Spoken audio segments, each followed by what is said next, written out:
Hai, Assalamualaikum warahmatullahi wabarakatuh. Hari ini TK Mutiara Hati akan mengunjungi salah satu kantor pemadam kebakaran yang ada di Kabupaten Grobogan. Selamat menyaksikan.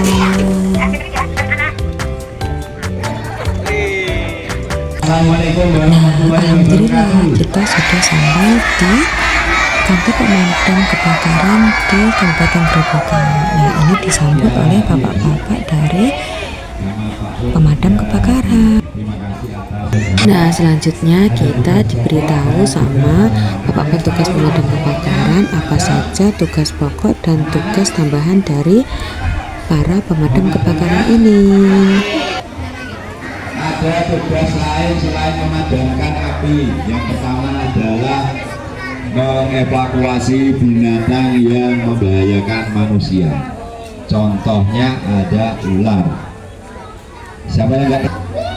Mengevakuasi sarang tawon itu sangat berbahaya. Isinya ada lagi menangkap binatang lainnya yang berbahaya. Jarinya kebesaran, jadi bengkak, ya. Silakan nanti menghubungi damkar. Selain diberitahu tugas pokok dan tambahan dari para pemadam kebakaran, kita juga dikenakan alat-alat yang digunakan saat memadamkan api ataupun memotong cincin yang kekecilan dan juga menaklukkan binatang buas. Ini ada untuk melindungi kepala, jadi kepala kita tidak terbentur benda-benda bekas reruntuhan bangunan. Ini adalah pipa pemancar, ya. Pipa pemancar ini digunakan untuk menyemprot api ketika ada kebakaran melalui selang kemudian diambilkan dari mobil pemadam. Kemudian ini perkul digunakan untuk membuka secara paksa bangunan yang kebakar, kemudian terkunci, orangnya tidak di rumah atau tidak ada penghuninya, pintu atau jendelanya dibuka paksa pakai ini. Ini adalah baju anti sengat lebah. Baju ini digunakan untuk mengambil sarang tawon. Adalah alat yang digunakan untuk memotong cincin, Linda Mini. Alat yang digunakan untuk menangkap ular namanya grab stick. Memadam api tradisional, tidak berbahan plastik. Anduk, selimut, sarung atau kain apapun tapi tidak berbahan plastik. Jadi ini adalah ketika Pak Damkar sedang mempraktekkan ketika ada gas bocor yang ada di rumah, bagaimana cara menanganinya. Masak sayur, jika ada kebocoran di selang maupun di tabung, ya, ataupun wajane kobong, pancine kobong, ibu-ibu pasti yang pertama kali teriak terus lari.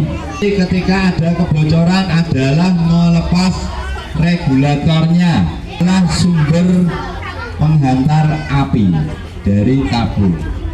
Kalau ini sudah terlepas, secara otomatis apinya akan padam. Ya. Sekarang regulatornya dilepas, Mas. Ya. Apinya akan padam secara otomatis. Jadi ketika bocor di selang ini, Bu, ketika regulatornya diambil, apinya secara otomatis akan hilang. Baru kita tangani yang kebakar. Kalau yang apinya muncul di tabung, tambah panik, ya, Bu. Di posisi ini bocor regulatornya, kemudian muncul api.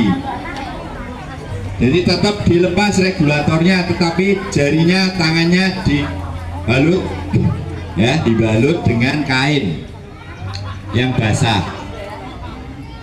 biar tidak panas, ya. Baru diambil. Nah, alat pemadam api ringan yang biasa kita kenal APAR sangat membantu mula api.